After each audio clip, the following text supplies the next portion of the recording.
کہتے جی کہ حضور کے دور میں کفار جو ہیں وہ لمبے کپڑے پہنتے تھے تاکہ اپنا تکبر ظاہر کریں. اگر ہم لمبے پہنیں اور تکبر نہ ہو پھر بھی حضور نے منع کیا ہے. تکبر نہ بھی کرو دوسرے کو تو نظر آئے گا کہ جو لوگ اپنے چادروں کو زمین پہ گھسیٹ گھسیٹ کے چلتے ہیں. ایک دفعہ اتفاق یہ ہوا کہ ایک علاقے کا یعنی چھوٹے سے علاقے کا ایک سردار ایک بادشاہ آیا, کعبے کا طواف کر رہا تھا. اس کے پیچھے ایک غریب آدمی بھی طواف کر رہا تھا.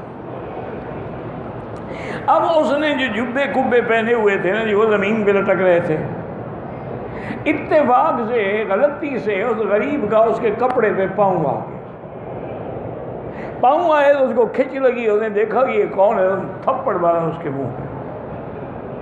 وہ روتا ہوا حضرت امیر المومنین حضرت عمر کے پاس گیا کہ اس طرح طواف کر رہا تھا, ایسے ایک آدمی تھا, اس کے کپڑے پہ میری غلطی سے میں نے آمدن تو پاؤں نہیں رکھا, لیکن اس نے مجھے طواف کی حالت میں تھپڑ مارا ہے. حضرت حکم نہیں کہ پکڑ کے لے آؤ اس کو. وہ جب اس کو لے آئے تو اس وقت حضرت امیر المومنین جو امیر المومنین تھے اور 40 لاکھ مربع میل کا جو حاکم تھا وہ مٹی پہ بیٹھے ہوئے تھے اور مٹی کی اینٹ رکھ کے سوئے ہوئے تھے. اور وہ جو سردار تھا نا وہ کہتا ہے کہ میں نے ان کی اسی حالت میں بھی اتنا رعب دیکھا جو میں نے بڑے سے بڑے بادشاہوں کے دربار میں بھی نہیں دیکھا. تو انہوں نے مجھ سے پوچھا کہ اس بندے کو تم نے تھپڑ مارا ہے؟ اس نے کہا جی ہاں مارا. اور انہوں نے کیوں مارا؟ اور نے کہا حضرت میری قیمتی کپڑے ہیں, آپ دیکھ رہے ہیں, اتنی قیمتی میری چادر ہے, اتنی قیمتی میرا جبہ ہے, اس نے اوپر پاؤں رکھ دیا. تو آپ نے فرمایا کہ بدبختوں, آدھے تم چلتے ہو, آدھے کپڑے تمہارے زمینوں پہ چلتے ہیں, تو اللہ کے غریب کہاں جائیں؟ تم کپڑوں کو گھسیٹ گھسیٹ کے چل رہے ہو, تو کچھ تم چلتے ہو کچھ کپڑے چلتے ہیں, مسکین کی طرح جائیں. انہوں نے کہا سیدھے کھڑے ہو جاؤ. فرمایا مارو اس کو تھپڑ جیسے مارا تھا تمہیں. وہ تو بھرا ہوا تھا نا غصے میں, تیار ہونے کا. فرمایا ٹھہر جاؤ, اتنی زور سے مارنا جتنی زور سے تمہیں مارا تھا, ورنہ قیامت میں عمر ذمہ دار نہیں ہوگا. اس نے کہا حضرت یہ فیصلہ تو میں نہیں کر سکتا, وہ کتنی دور تھا, بہرحال میں نے معاف کیا. تو اس لیے یہ لمبے کپڑے پہننا جو ہے اس کی وعید ہے, ویل للاعقاب من. حضور نے فرمایا کہ یہ ٹخنے سے نیچے پہننے والے جو ہے یہ حصہ جو ہے جہنم میں ڈالا جائے. یہ کیا ہے کہ مغروری ہو یا مغروری نہ ہو. میرے بیٹے نے حفظ قرآن کیا ہے, اللہ عالم بنائے, اللہ سب بچوں کو صالح بنائے, عالم بنائے. میں نے ایک عمرہ ساری امت کے لیے, ساری امت کے لیے عمرہ نہیں ہوتا, ایک کے لیے ہوتا ہے. ساری امت کے لیے دعا کر سکتے ہیں, واغفر للمؤمنین والمؤمنات والمسلمین والمسلمات. یہ نہیں کہ ایک عمرہ کر کے ساری امت کی جان چھوٹ گئی.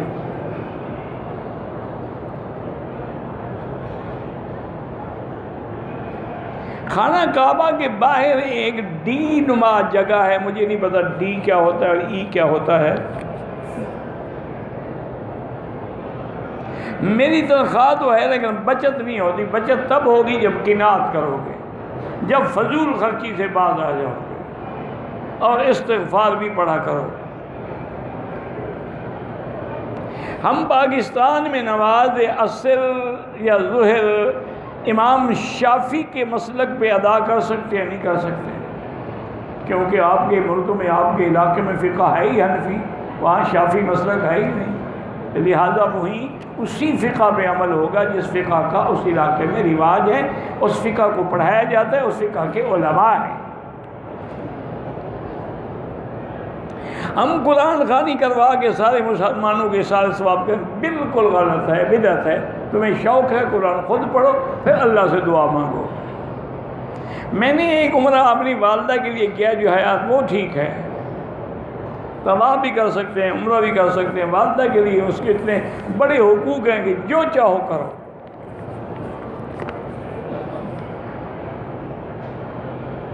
حالت احرام میں ایک کیڑا مر گیا, کوئی بات نہیں.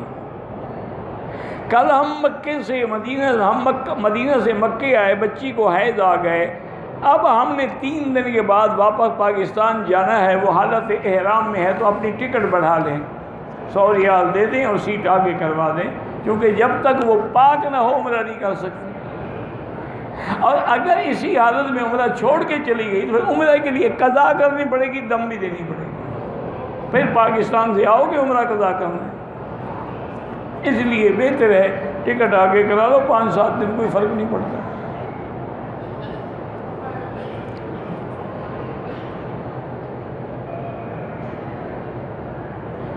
ایک آدمی فوت ہو گیا، اس کی اولاد نہیں ہے، بیوی ہے، دیکھنا پڑے گا بھائی ہیں اور کوئی رشتہ دار ہیں کہ نہیں، اپنے علاقے کے علماء سے وراثت کا مسئلہ پوچھو۔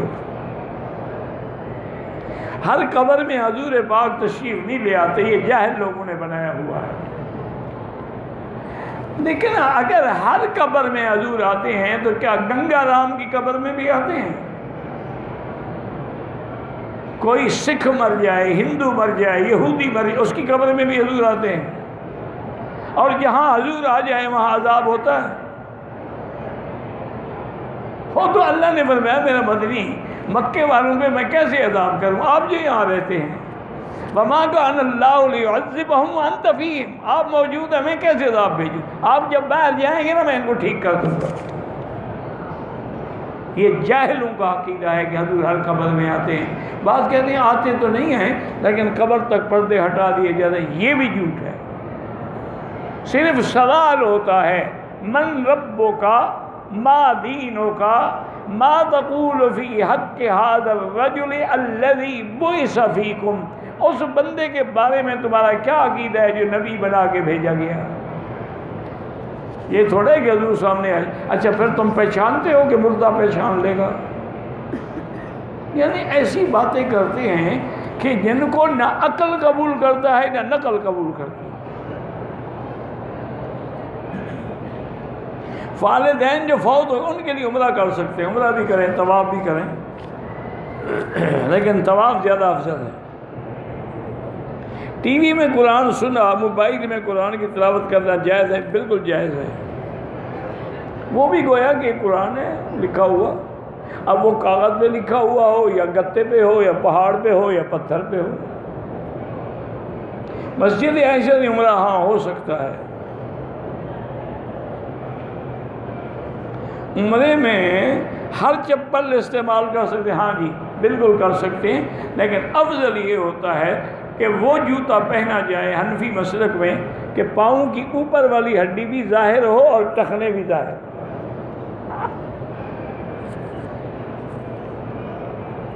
تقلید کے بغیر تو آپ قرآن کیسے پڑھیں گے؟ تقلید کے بغیر تو قرآن ہی نہیں پڑھ سکتے، اور قرآن ہی تو کہتا ہے کہ اہدنا الصراط المستقیم صراط الذین انعمت علیہم، تقلید اور کیا ہوتی ہے؟ قرآن ہی تو کہتا ہے کہ فاسألوا اہل الذکر ان کنتم لا تعلمون، تقلید اور کیا چیز ہوتی ہے؟ یہ تو بس ایسے لوگوں نے بنا رکھا ہے، یہ کہتے ہیں کہ اماموں کی تقلید نہ کرو، ان کی کرو، یہ جو کہتے ہیں بات ان کی مان لو، امام ابو حنیفہ کی نہ مانو، یہ اس سے بھی بڑے ہیں پڑے ہوئے، اس سے بڑی جہالت ہے کہ دنیا میں۔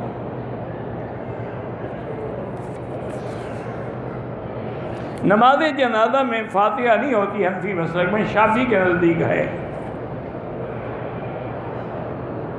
کہتے ہیں کہ فقہ حنفی کی کتاب جو ہے امام صاحب کے بعد لکھی گئی ہے، تو امام صاحب نے خود ہی لکھی فقہ اکبر، مسند امام اعظم، وہ کیسے لکھی؟ تم نے لکھی ہے وہ، کیوں جاہلانہ بات؟ ایسے تو پھر منکرین حدیث بھی کہتے ہیں کہ حدیث کی کتاب بھی حضور سے 250 سال بعد لکھی گئی ہے، لہذا حجت نہیں ہے۔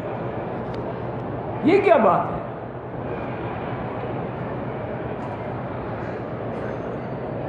خانہ کعبہ کا طواف کب سے شروع ہوا؟ جب سے خانہ کعبہ ہے زمین پر، پہلے فرشتے کرتے تھے، پھر حضرت آدم نے کیا، 7 چکر کا حکم بھی اللہ نے دیا ہے۔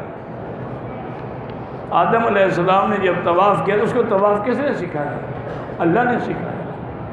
حضرت ابراہیم نے جب کعبہ بنایا اور اس کے بعد حج کا ارادہ فرمایا، طواف کس نے؟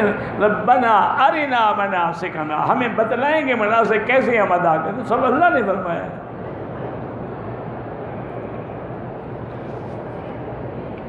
یہ لوگوں کے دماغوں میں پتہ نہیں یہ فتنے پیدا کیوں ہوتے ہیں کہ جی اللہ نے مغرب کی 3 رکعتوں کا حکم کیسے نے فرمایا، عشاء کی 4 رکعتوں کا حکم کیسے نے فرمایا؟ جاہل آدمی، جب حضور نے پڑھی ہے بات ختم ہو گئی۔ حضور کا ہر عمل، ہر قول اللہ کے فرمان کے بغیر نہیں ہوتا۔ وما ينطق عن الهوى ان هو الا وحی یوحی، اللہ نے فرمایا میرا مدنی اپنی خواہش سے کوئی بات نہیں کرتے جب تک ہم وحی نہیں کرتے۔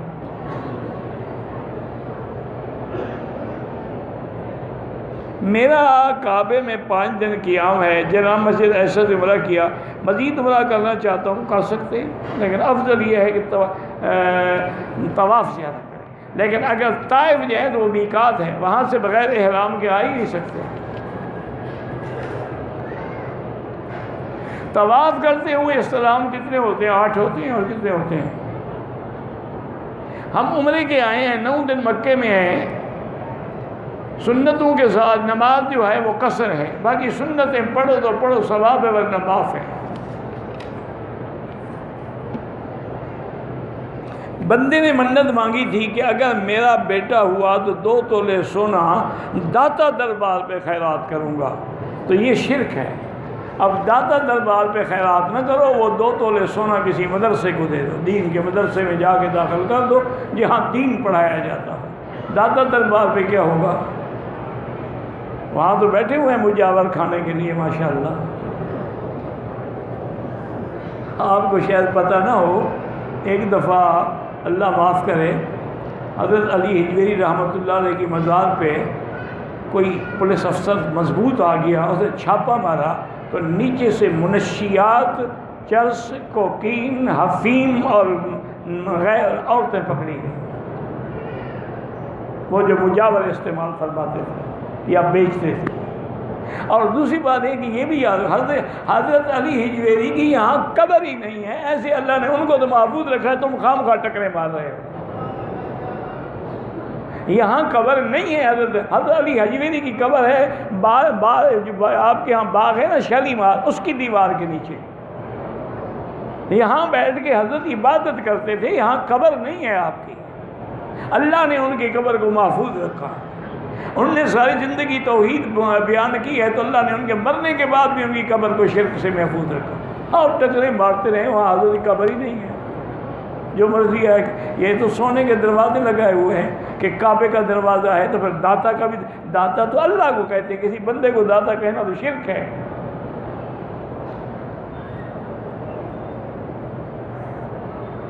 ابھی تو یہی قرآن پڑھ رہے تھے، فَلَا تَضْرِبُوا لِلَّهِ الْأَمْثَالَ، اللہ کے برابر کسی کو نہ کہو کہ تو بھی داتا اور یہ بھی داتا، وہ آسمانوں میں داتا، یہ زمین میں داتا۔ یہ جو ہے جی حضرت داتا کی نگری ہے، اور یہ پیر پاک پٹن والوں کی نگری ہے، خدا کی نگری تو تمہارے ملک میں ہے ہی نہیں نا۔ 1965 کی جب جنگ تھی نا جی، تو مجھے خود ایک آدمی نے کہا، اچھا خاصا پڑھا لکھا، وہ کہنے لگا جی کہ ہندو فوج جب کچھ گرفتار ہوئی تو وہ کہتے تھے کہ ہم حیران ہیں کہ ہمارے پیلٹ جب اوپر سے بم برساتے تھے تو یہاں کوئی سبز کپڑے پہنے ہوئے بزرگ کھڑے تھے جو پکڑ لیتے تھے، وہ بم پھٹتے ہی نہیں تھے۔ اب ہم ان بزرگوں کو ڈھونڈ رہے ہیں کہ وہ کہاں ہیں۔ میں نے کہا 1970 میں پھر بزرگ ناراض ہو گئے تھے، ایسے تمہارا ملک 2 ٹکڑے ہو گیا، پیر سارے ناراض ہو گئے تھے۔ خدا کا خوف کرو یار۔ حضور کو جنگ احد میں شکست ہو گئی، دندان شہید ہو گئے، 70 صحابہ شہید ہو گئے، وہاں تو کسی نے تلواریں نہیں پکڑ لی، تمہارے پیروں نے بم پکڑ لیے۔ اسٹیٹ لائف یا کوئی بھی لائف انشورنس ناجائز ہے۔ میں کافی کے دکان میں ملازم ہوں، وہاں ہم سینڈوچ وغیرہ فروخت کرتے ہیں، جو خراب ہوتا ہے کمپنی پھینکنے کو کہتی ہے، وہ کھا سکتے ہیں۔ جب وہ پھینک رہی ہے تو تمہاری مرضی ہے، لیکن کیوں کھاتے ہو؟ جب وہ پھینک رہے ہیں تو مانا ہے اس میں کوئی نقص ہے، کوئی خرابی ہے، تو خرابی والی چیز کیوں کھاتے ہو؟ کل کو بیمار ہو جاؤ تو کیا فائدہ ہوگا؟ 2 ریال کا سینڈوچ بچاؤ گے اور بیماری پر 200 لگ جائے گا۔ غلطی سے حجر اسود کے بجائے کسی اور جگہ طواف شروع کرے، وہ طواف ہوتا ہی نہیں، وہ طواف بالکل نہیں ہوتا۔ میں دبئی سے عمرے کے لیے آیا ہوں، عمرہ کر کے دوسرا عمرہ میں نے مسجد عائشہ سے اپنی والدہ کے نام کیا، بالکل ٹھیک ہے۔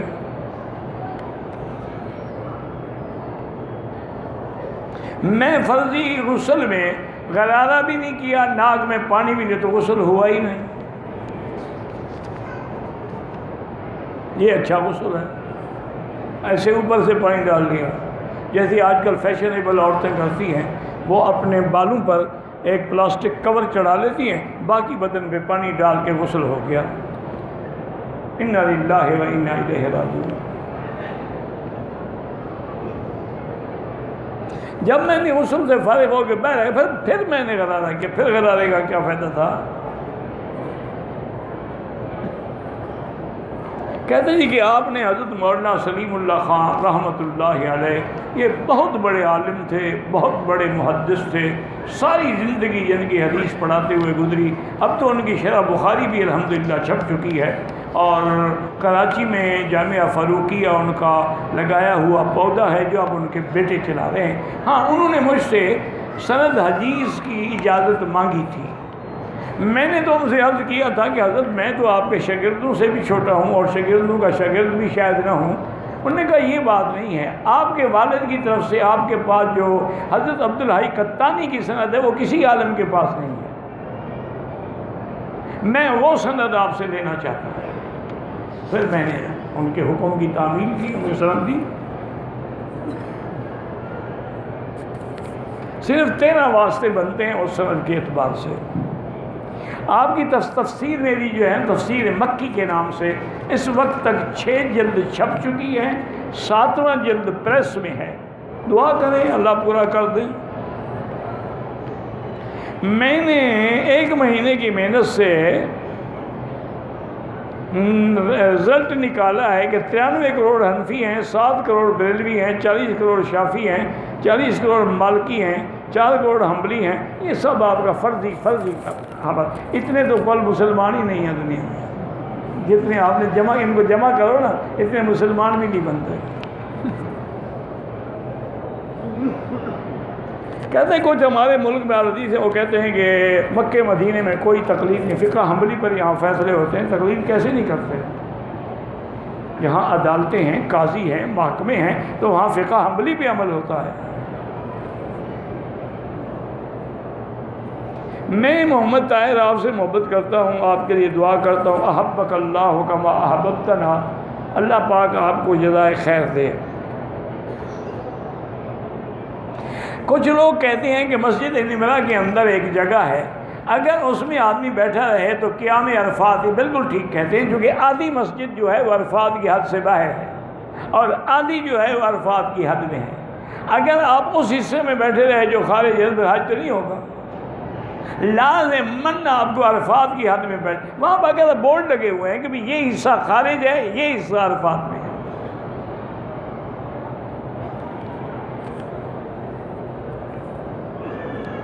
کہتے ہیں کہ میرے پاس کمپیوٹر میں آپ کے 8000 بیانات فیڈ ہیں، میں سنتا ہوں، لوگوں کو بھی سناتا ہوں، اللہ جزائے خیر دے۔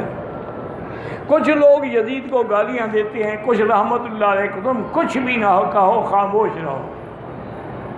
امام ابو حنیفہ رحمۃ اللہ علیہ نے یہی فرمایا ہے کہ توقف کرو یزید کے معاملے میں، نہ لانتے بھیجو اور نہ اس کو رحمت اللہ علیہ بناؤ، یہ معاملات جو ہیں اللہ پہ چھوڑ دو، کیونکہ اس کی وجہ یہ ہے کہ یزید اور حضرت حسین تو قریبی رشتہ دار ہیں۔ یزید حضرت معاویہ کا بیٹا ہے اور معاویہ ابو سفیان کا بیٹا ہے، حضرت علی ابی طالب کے بیٹے ہیں، وہ ابو سفیان کا بیٹا، وہ تو قریبی رشتہ داری ہے ان میں۔ اور اللہ عالم جو ہوا کیا اس میں یزید کا حکم تھا نہیں، لیکن اقتدار تو اس کا تھا نہ، چاہے حکم نہ بھی ہو، لیکن اس کے باوجود بہتر یہی حل ہے ہمارے پاس کہ ہم توقف کریں، ہم کچھ بھی نہ کہیں، یہ معاملات اللہ کے سپرد ہیں۔ حضرت حسین اتنے سخی ہیں، پتہ نہیں انہوں نے معافی کر دیا ہو تو پھر ہم کیا کریں گے؟ حجاج ابن یوسف جیسا ظالم، جس کا لقب ہے ظالم ہذہ الامہ، حضور کی امت کا سب سے بڑا ظالم، جس نے صحابہ کو پھانسیوں پہ لٹکایا، عبداللہ ابن زبیر کو اس نے حرم کے باعث پھانسی پہ لٹکایا اور 3 دن تک لاش لٹکتی رہی. جس نے منجنیق سے گولے مار کے کعبۃ اللہ کی دیوار گرا دی. اتنا بڑا ظالم. وہ جب موت کا وقت آیا نا تو اپنی داڑھی پکڑی اور کہنے لگا کہ یا اللہ آج تیری زمین پر کوئی بندہ نہیں ہے جو کہے کہ حجاج بھی بخشا جائے گا، لیکن میں تیری رحمت سے نا امید نہیں ہوں. اس کا یہ حال تھا. اب اللہ اگر بخش دیں تو پھر کیا کریں گے ہم؟ فرعون کو جب غوطہ لگانا جی پانی میں دیکھا آمنت برب موسیٰ و ہارون، تو تفسیروں میں آتا ہے کہ جبریل علیہ السلام نے نیچے سے مٹی نکالی اور اس کے منہ میں ڈال دی. تو موسیٰ علیہ السلام نے فرمایا کیوں؟ انہوں نے کہا میں نے کہا پتہ نہیں بدبخت پھر اللہ سے مانگے تو شاید رحم آ جائے اللہ کو، اس کو مانگنے کی توفیق ہی نہ ہو بدبخت. اس لیے ان معاملات میں قطعی طور پہ کوئی بات نہ کیا کریں. جن چیزوں سے اللہ نے ہم اس زمانے میں نہیں تھے، ان جنگوں میں شریک نہیں تھے، تو پھر ہم بلا وجہ اپنی طرف سے فتوے لگا کر اپنے آپ کو گناہگار کیوں کریں؟ پینٹ شرٹ والا آدمی پینٹ ٹخنوں کے نیچے رکھے بالکل نماز اس کی نماز نہیں ہوگی، اس کو فوراً کاٹنا چاہیے یا اس کو اوپر کرنا چاہیے. نماز تو فرض ہو جائے گا لیکن گناہگار ہے. مسلم موٹر سائیکل یا کوئی چیز ادھار پر دیتا ہے تو قیمت زیادہ لیتا ہے، وہ جائز ہے. دم کا گوشت حرم میں لا کر صفائی کرنے والوں میں بانٹ دیا، ٹھیک کیا. ابو جہل کے گھر کے غسل خانے بنے ہوئے ہیں، مجھے کیا پتا، میں اس وقت تھا یہاں، اس کا گھر میں جانتا ہوں. تمہاری رشتہ داری ہو تو ڈھونڈو. میں تو اس پہ لعنت بھیجتا ہوں، مجھے کیا پتا کہاں ہے اس کا گھر. یہ ایسی باتیں ہیں. کتنے ہمارے بڑے بڑے مقدس لوگوں کے گھر تھے جہاں امام بن گئے، پھر وہاں کیا کہو گے؟ یہ ضرورت ہے. حرم بڑھتا گیا اس میں سب آ گیا. ہو سکتا ہے وہ گھر بھی آیا ہو.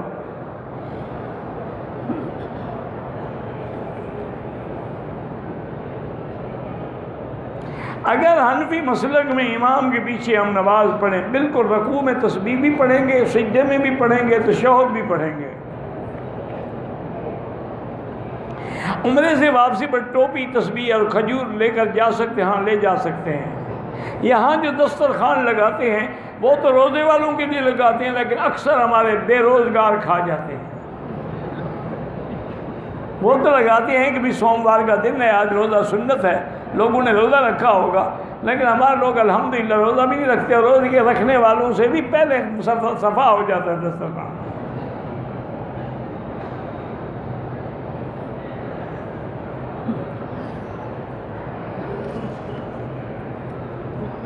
مسجد الحرام کے قریب جو مسجد پورے مکے میں 1 لاکھ ملتا ہے. دین اسلام پہ چلنے کے لیے محمدی ہونا شرط ہے یا حنفی ہونا شرط ہے؟ تو پہلے حنفی بنو گے تو محمدی بنو گے.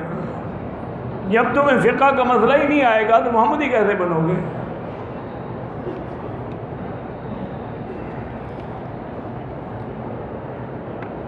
ہوٹل میں نماز مسجد الحرام کے ساتھ پڑھیں گے، بھئی 1 لاکھ کا ثواب ملے گا، لیکن کیا اگلی حرم کی صفیں نظر آ رہی ہے؟ نہیں آتی، پھر نماز نہیں ہوگی.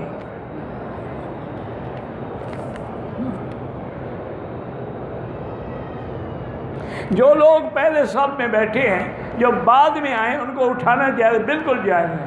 جو پہلے آئے ہیں اس کا حق ہے.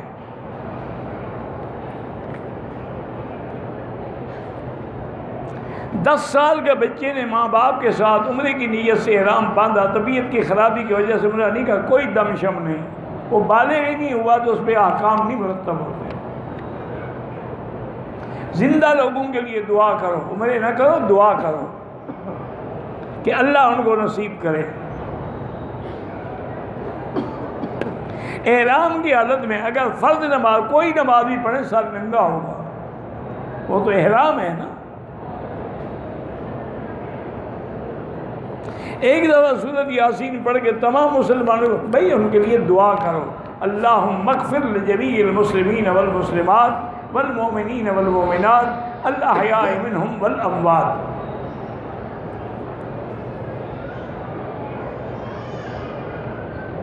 میں والدہ کے ساتھ عمرے میں آیا ہوں، عمان میں ہم 4 گھنٹے رکے، احرام نہیں باندھا، جدے پہنچ گیا، دم پڑ گئی۔ آپ کو عمان سے ہی احرام باندھنا چاہیے تھا میقات سے پہلے، لیکن جب جدے آ گئے تو میقات گزر گئے۔ ایک تو آپ کا میقات کا عمرہ نہ ہوا اور دوسرا دم بھی پڑ گئی، اور دم دونوں پہ پڑی، تم پر بھی، والدہ پہ بھی، اور مکے میں ذبح ہوگی اور مکے کے فقیروں پہ تقسیم ہوگی۔ واللہ اعلم۔ اللہم صلی علی سیدنا محمد وعلی آل سیدنا محمد کما صلیت علی ابراہیم وعلی آل ابراہیم فی العالمین انک حمید مجید۔ اللہم انت ربی لا الہ الا انت الاحد الصمد الفرد الذی لم یلد ولم یولد ولم یکن لہ کفوا احد۔ اللہم انت ربی لا الہ الا انت الحنان المنان یا بدیع السماوات والارض یا ذا الجلال والاکرام۔ اللہم یسر امورنا فی کل زمان وفی کل مکان یا حنان یا منان یا لطیف یا لطیف یا لطیف اسألک اللطف بالقضاء یا لطیف الطف بنا بلطفک الخفی یا خفی الالطاف نجنا مما نخاف یا لطیف الطف بنا فی تیسیر کل اسیر فإن تیسیر کل اسیر علیک یسیر۔ اللہم یسر امورنا وامور اولادنا واولاد اولادنا وبناتنا واخواننا واخواتنا وامور اصحابنا وامور من اوصانا واستوصانا وامور المسلمین مع راحت قلوبنا وابداننا والسلامة والعافیة فی دیننا ودنیانا۔ اللہم اجعل لنا وللمسلمین من کل ہم فرجا ومن کل ضیق مخرجا ومن کل بلاء عافیہ۔ یا اللہ بیماروں کو شفا عطا فرما، یا اللہ ہماری ظاہری باطنی روحانی جسمانی بیماریاں دور فرما، یا اللہ بے حیاؤں کو حیا عطا فرما، بے اولادوں کو اولاد صالح عطا فرما، یا اللہ جن کے گھروں میں لڑکیاں ہیں ان کے رشتے آسان فرما، بے روزگاروں کو روزگار عطا فرما، قرض داروں کے قرض عطا فرما۔ یا اللہ دنیا میں جتنی مساجد ہیں، مدارس ہیں، دین کے کام کرنے والے ہیں، دین کے ادارے ہیں، ان کی حفاظت فرما۔ یا اللہ حرمین الشریفین اور اس بلد الامین کو قیامت تک ہر فتنے سے محفوظ فرما۔ یا اللہ پاکستان کی بھی یہود و ہنود کی سازشوں سے حفاظت فرما۔ یا اللہ مسلمان فلسطین میں ہیں، حلب میں ہیں، شام میں ہیں، ہند میں ہیں، عرب میں ہیں، عجم میں ہیں، افغان میں ہیں، کشمیر میں ہیں، ان سب کی جان مال آبرو عزت کی حفاظت فرما۔ ربنا تقبل منا انک انت السمیع العلیم وتب علینا انک انت التواب الرحیم۔ ربنا آتنا فی الدنیا حسنۃ وفی الآخرۃ حسنۃ وقنا عذاب النار۔ وصلی اللہ تعالی علی خیر خلقہ سیدنا محمد وعلی آلہ وصحبہ اجمعین۔ اللہم صلی علی سیدنا محمد وبارک وسلم۔